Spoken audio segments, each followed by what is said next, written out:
इस वक्त में लाख टके का सवाल यह है कि चुनाव में क्या होने वाला है। और इस वक्त में आप यकीन नहीं करेंगे, 7वें चरण के चुनाव से पहले एक सनसनी फैल गई है कि बीजेपी बहुमत से नीचे चली गई है। अभी 7वां चरण बाकी है, लेकिन जिस तरीके से मोदी को अपने ही लोगों ने छोड़ दिया है, इसके बाद में सवाल लाजमी हो जाता है कि क्या बीजेपी बहुत बुरी स्थिति में फंस गई है और क्या वाकई अब बीजेपी का यहां से निकलना अब टेढ़ी खीर साबित होगा। सवाल इस बात का है।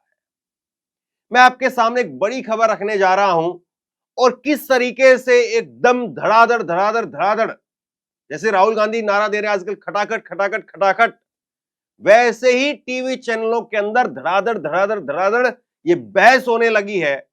इस पर लगातार शो हो रहे हैं, रोजाना हो रहे हैं। कितनी सीट आ रही है, एग्जिट पोल को अभी एक हफ्ता पड़ा है, अभी 7वें चरण का मतदान होना भी बाकी है, 57 सीटों पर वोटिंग होनी भी बाकी है।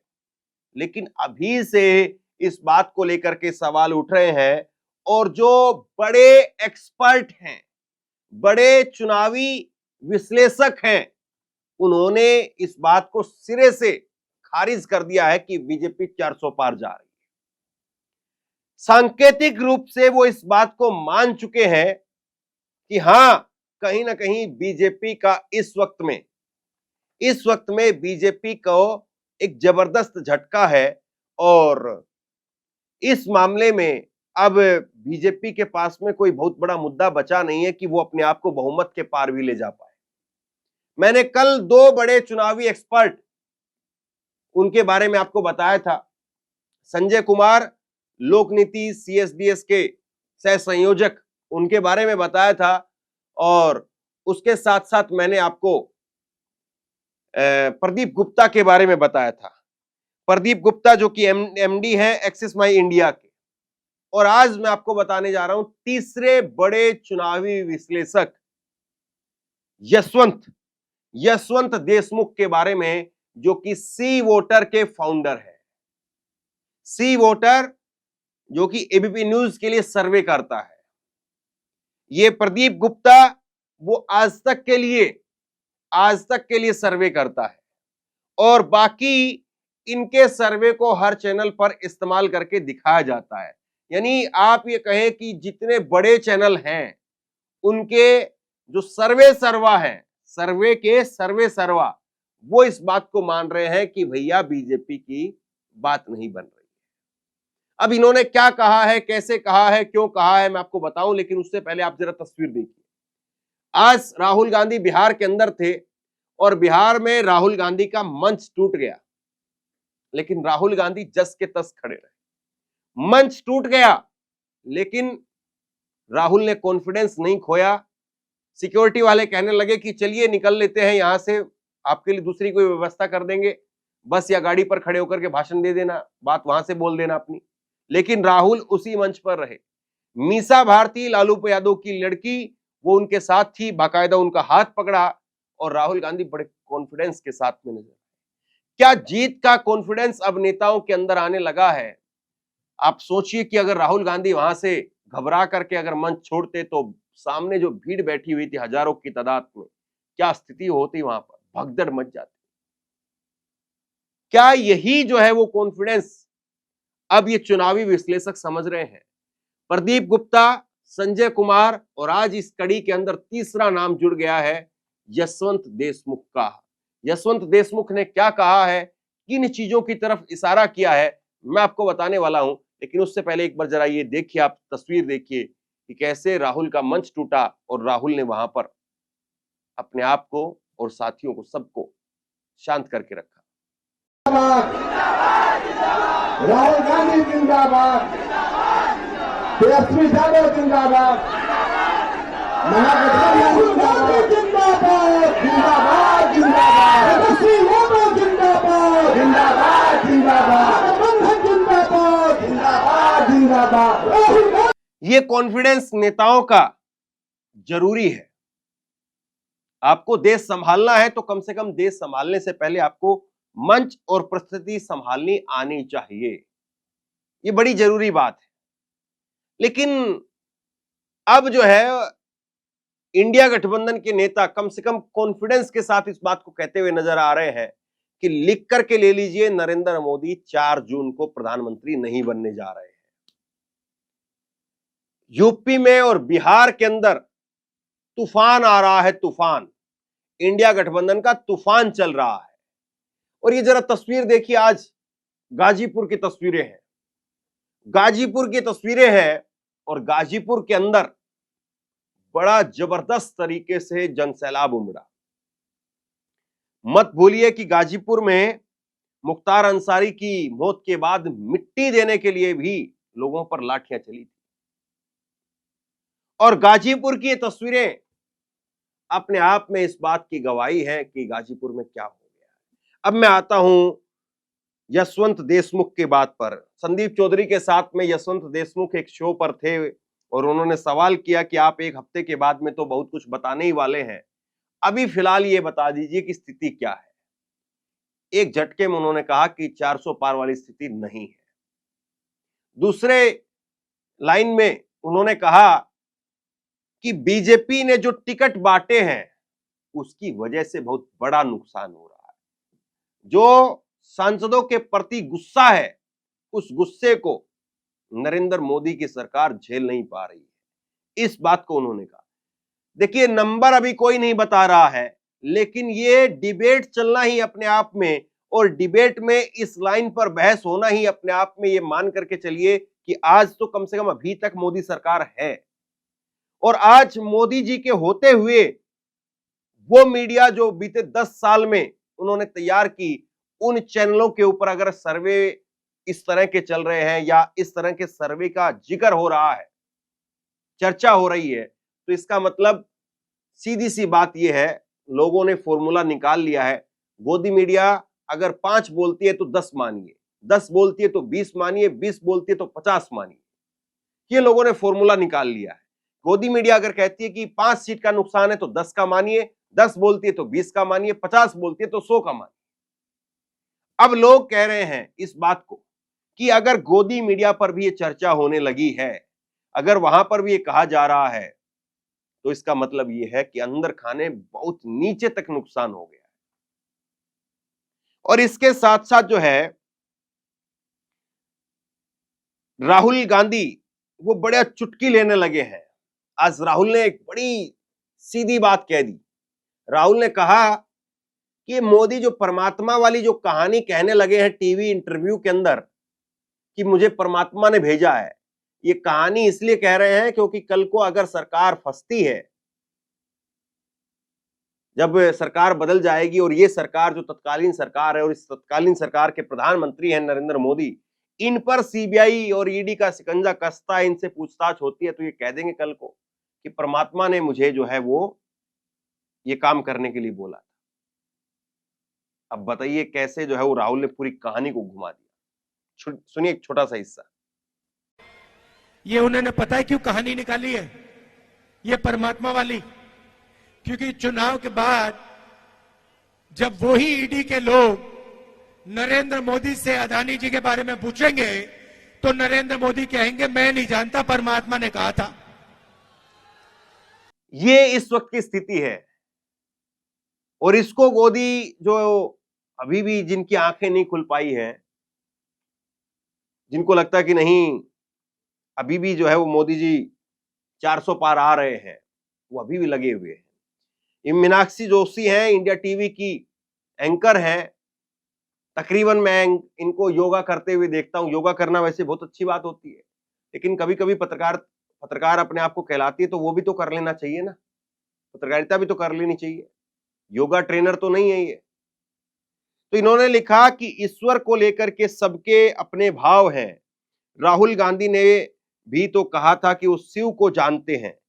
किसी ने उनसे पूछा कि कितना जानते हैं कितना नहीं। प्रधानमंत्री अगर कहते हैं कि परमात्मा ने मुझे भेजा है तो क्या गलत कह दिया। यह प्रकृति और व्यक्ति के सब परमात्मा की देन है, अध्यात्म समझने वाले समझेंगे, बाकी पॉलिटिकल ट्रोल मशीन चलती रहेगी। अब इन मैडम से कोई पूछे कि जब ये खुद इस बात को मान रही है कि इस धरती पर व्यक्ति और प्रकृति के अंदर जो भी कुछ है वो परमात्मा की देन है, अगर ये इस फॉर्मूले को मानती, इस बात को मानती हैं, इस तर्क को मानती हैं, तो बाकी सब भी फिर परमात्मा की देन हुए। तो ऐसे में नरेंद्र मोदी कौन से अलग हो गए? वो भी तो वही हुए।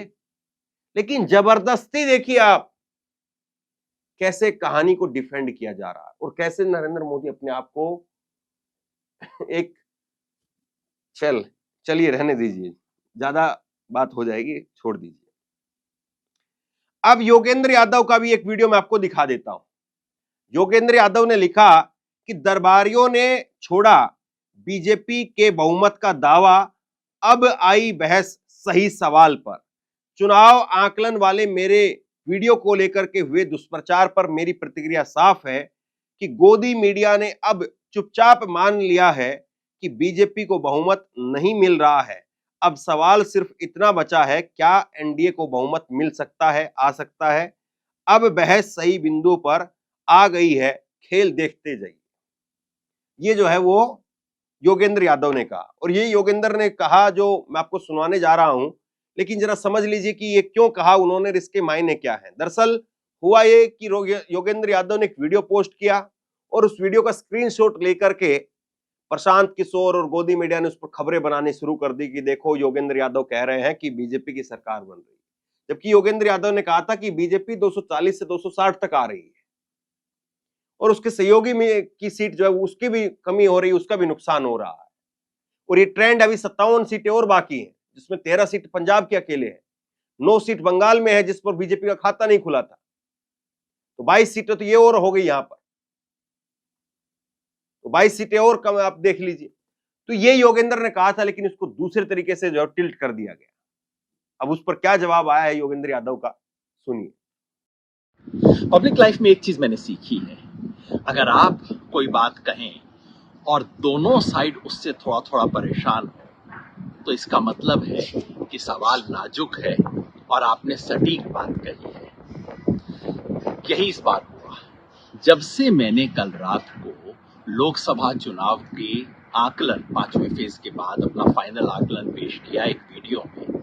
तब से प्रतिक्रिया देखने के बाद से मुझे लगा कि भाई तीर सही निशाने पे लगा है। बीजेपी वाले ट्रोल तो हमेशा ही गाली गलौज करते हैं, उन्होंने इस बार भी गाली गलौज की, बात को ऐसा तोड़ मरोड़ के पेश किया। कुछ इंडिया गठबंधन के लोग भी इस प्रोपेगेंडा से विचलित हो गए, अरे क्या बात कह रहे हैं आप, आपने क्या कह दिया। मुझे सब सुन के गुस्सा भी आया, हंसी भी आई, लेकिन एक गहरा संतोष भी हुआ। गुस्सा इस बात का कि मीडिया कैसे पेश कर रहा है। मैं कह रहा हूं कि बीजेपी को कम से कम 2019 से 50 सीट का नुकसान होगा, 250 से कम आ सकती है। बीजेपी को मेजॉरिटी मिलने का सवाल नहीं होता है और ये संभव है कि एनडीए को भी मेजॉरिटी ना आए। और मीडिया क्या रिपोर्ट कर रहा है, योगेंद्र यादव ने बीजेपी की जीत की भविष्यवाणी की। अरे मीडिया चलाते हो कि चुटकुले की दुकान चलाते हो।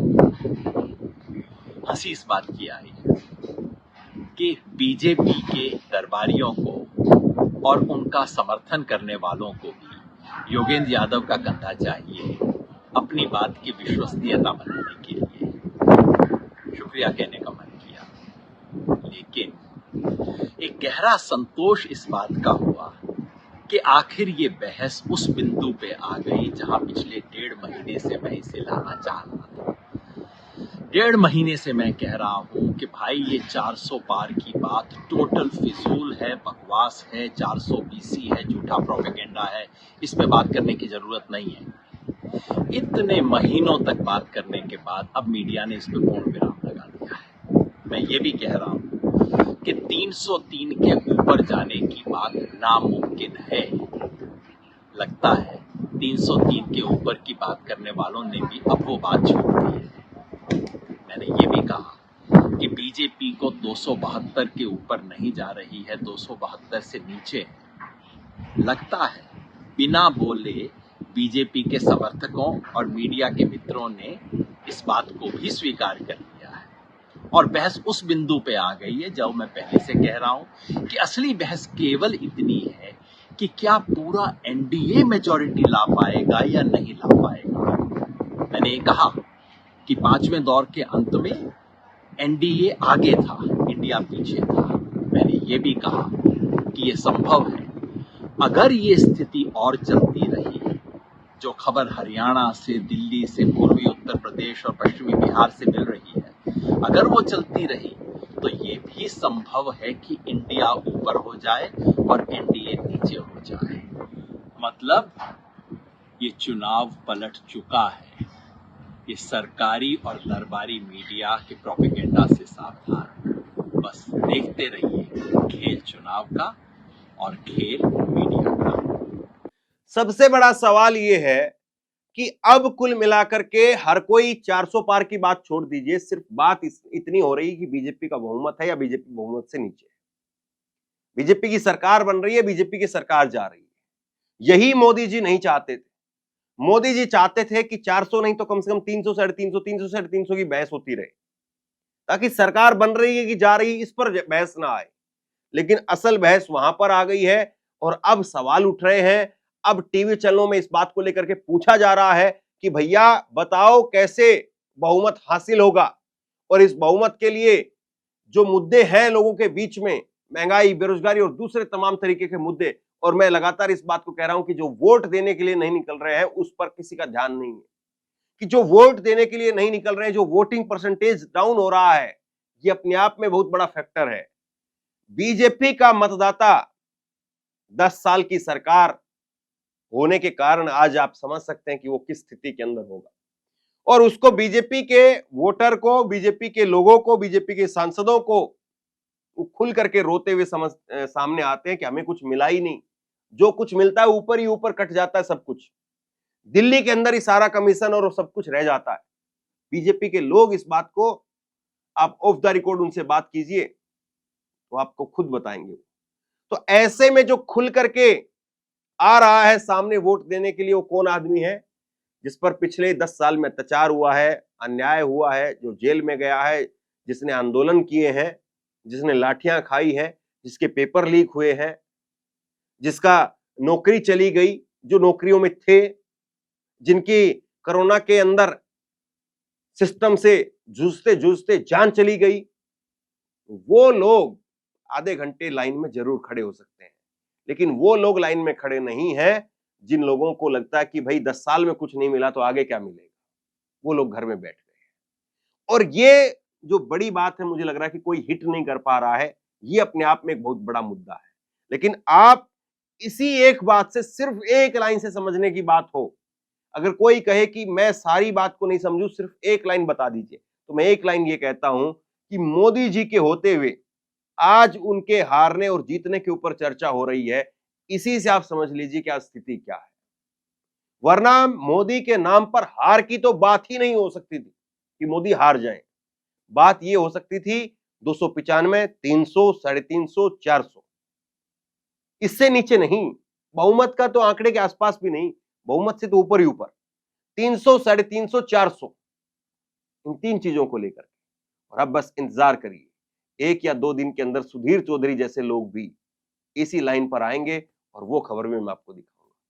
बहरहाल अभी फिलहाल के लिए इस खबर को आप लोगों तक पहुंचाइए, शेयर कीजिए, और आप क्या सोचते हैं नीचे कमेंट बॉक्स में लिख करके जरूर बताइए। और इसी तरह की तमाम खबरों के लिए ऑनलाइन न्यूज इंडिया को सब्सक्राइब कीजिए, साथ में जो बेल आइकन है, घंटी है, उसको जरूर दबाइए, ताकि जैसी कोई खबर अपलोड करें उसकी नोटिफिकेशन सीधे सबसे पहले आपको मिल सके। अगर ये वीडियो फेसबुक पर देख रहे हैं तो फेसबुक पर हमारे पेज को लाइक कीजिए, फॉलो कीजिए और इस खबर को शेयर कीजिए।